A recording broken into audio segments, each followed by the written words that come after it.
My wife uploaded an engagement picture, only it wasn't with me, but with her assistant. I didn't explode. I didn't scream. I simply left one sharp, cutting remark. Congratulations.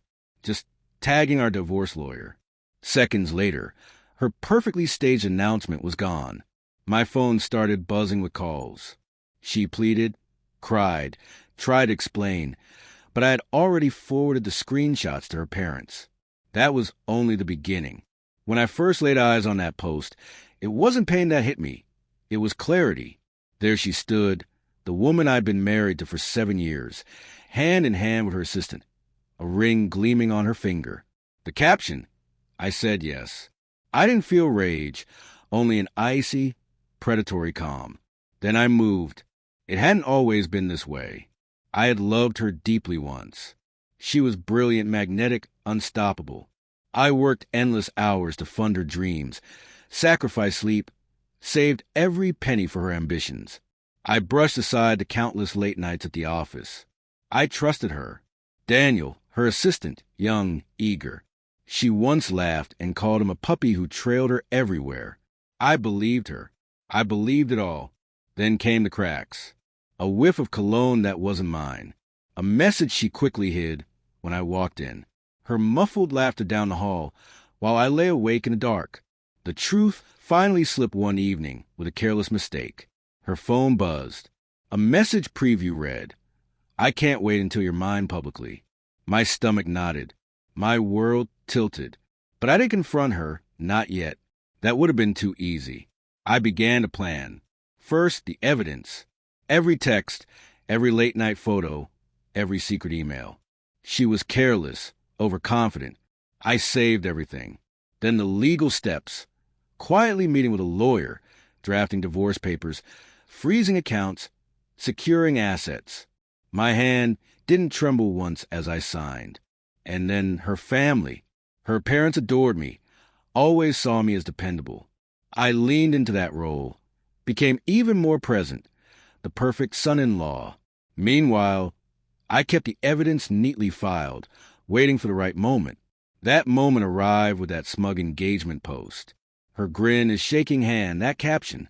I said yes. My single comment lit the fuse. The audacity was almost breathtaking in its cruelty. My response was deliberate, precise, a strike designed to be seen. Within minutes, my phone blew up with texts, then calls, then desperate voicemails. Take it down. Don't tell them. We can fix this. I never replied. Instead, I gathered every piece of evidence, the photos, the messages, the post, and sent them to her parents.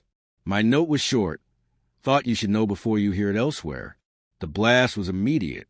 Her father erupted. Her mother broke down, and their golden daughter's image crumbled. That night she came home, her face blotchy, voice cracking. You destroyed me, she spat. No, I said calmly. You did that yourself. She begged, panicked, pacing like a trapped animal. We can fix this. Please, we can fix this. I slid the divorce papers across the table. No shared assets, no alimony. The house mine. You can't do this, she whispered.